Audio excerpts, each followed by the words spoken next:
All right, Shalom. First and foremost, when I start off by giving all praises and glory and honors to Yahweh, Bahashem, Yahweh Shai, Bahashem, Harakah Kodash, and double honors to the apostles and elders of Great Millstone of Well. Peace and blessings and salutations to the hopeful elect, the Bayath, Dawadah, the house of David. So this is just another military in defense. Military in defense. All right. So we're just going to play you a real quick video. This is going to be a real quick one.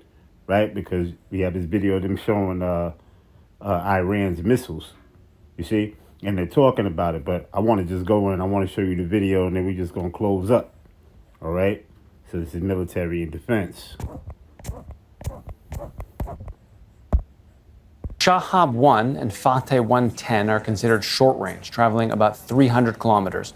The Rod 500, Shahab 2, and Fateh 313 can reach targets nearly 500 kilometers away, while the Dezvul and Qadr missile systems have a range of nearly 1,000 kilometers. And the Shahab 3 is estimated to reach targets roughly 1,300 kilometers away. Now, in the longer range, the Khorram Shahr Gadr and Sejjil missiles can reach up to 2,000 kilometers.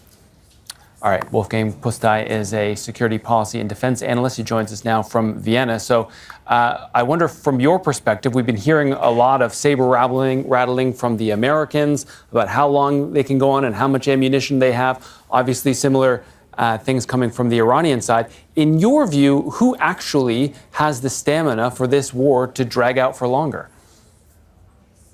Well, Scott, thank you for having me on your news show. Actually, this all must be considered as part of information warfare.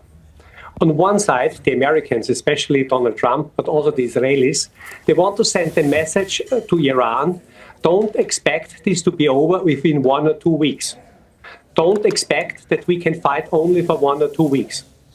And this means they want to undermine the morale in Iran. They want to undermine the morale of the Iranian Revolutionary Guard Corps. Now, we know what this is all about, truly.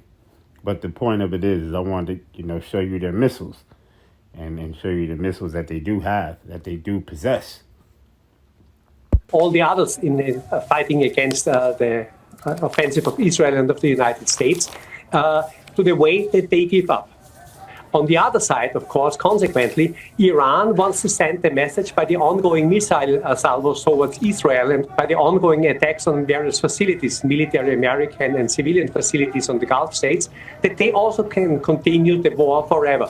So this is part of information warfare, and this we'll see in the next few days and weeks if this will really lead to an early end of the war or to a longer campaign. So the U.S. and Israel say that they've been going after IRGC command posts, missile launch sites, and I wonder how much realistically will they be able to degrade Iran's ability to strike over, say, the next couple of days and weeks? I mean, can you give us a sense of how many launch pads, how many places Iran actually has at its disposal to launch missiles or launch drones at U.S. targets or targets in the Gulf? Actually, there are two answers. One answer with regard to the medium-range ballistic missiles with an, let's say, Israel range. Iran has probably a couple of hundred missiles with an Israel range left, but only a few dozens of launching systems. And this is the problem for Iran.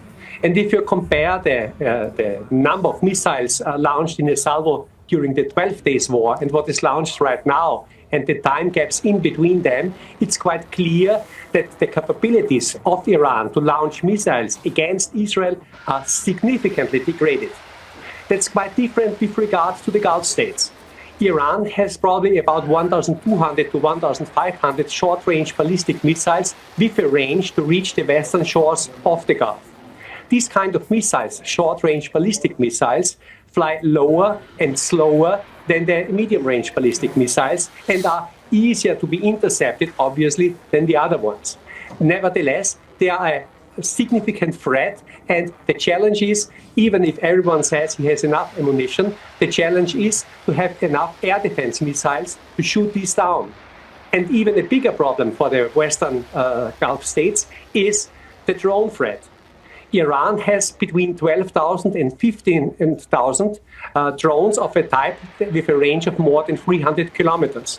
Those drones are obviously relatively easy to intercept, but if you are just a few minutes away from Iran, they are nevertheless a significant threat, as we can see with the many impacts happening also at American bases in the Gulf region. Wolfgang, I want to make sure that I didn't misunderstand what you just said. You said there were 12 missile launch sites in Iran. So if that's the case, how well protected are these sites? And is there a scenario where Iran would still have plenty more ammunition left in its arsenal, but nowhere to launch the missiles or the drones from?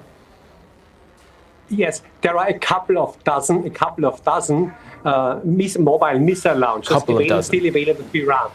Yes, and yes, it might very well be that Iran has a sufficient number of medium-range ballistic missiles left, but no launchers. That's a reasonable scenario. All right, Wolfgang, we certainly appreciate your insight. Thank you so much.